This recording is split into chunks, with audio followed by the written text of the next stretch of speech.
Fueled by Deathcast.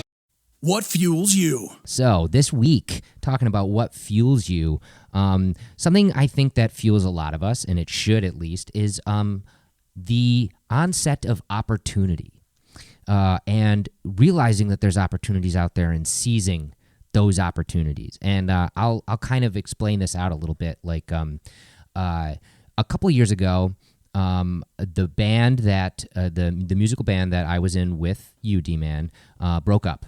And just like bands do, you know, we just went our separate ways. But I had been putting basically my entire focus. You were redlining for that last year or two. Right. You were trying to kind of take on everything. Yep. You were reaching out for shows. I was managing the band as well as playing in the band, and it was basically my entire focus outside of, you know, my life at home with my wife and my 9-to-5 job, which I barely even, you know, gave as much focus to. It was all about the band. And then that was gone. Yeah. And I realized I didn't know, I was kind of treading water at that point. I really didn't know where I was going to put this void of focus anymore.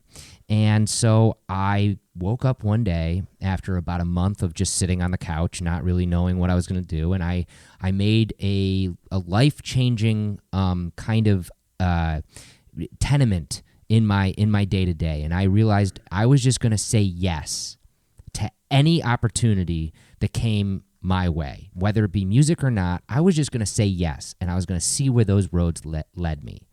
And almost immediately after that, actually thanks to you, I got in contact with a guy who was a photographer for a music site, looking for a writer to write articles accompanying his photos for live music. And you put me in contact with him, and I had never done something like, I'm a writer, you know, but I had never done something like that. Yeah. And I just said yes. Yeah, it worked out for you, man. And that it was worked out. Right up your wheelhouse. For a year, I pretty much worked for this site, and I went and met a lot of different rock stars. We both got some really cool opportunities through that. Got some incredible opportunities. Who now we're like revisiting at this point through the company. And that's the thing. Cool. That spiraled into me writing and reviewing comic books for a network for a while called Fanboys Inc. And I did that, and then that spiraled into me kind of getting behind the mic and podcasting a little bit. And now, because I was saying yes to all these different random opportunities, now we're doing Fueled by Deathcast.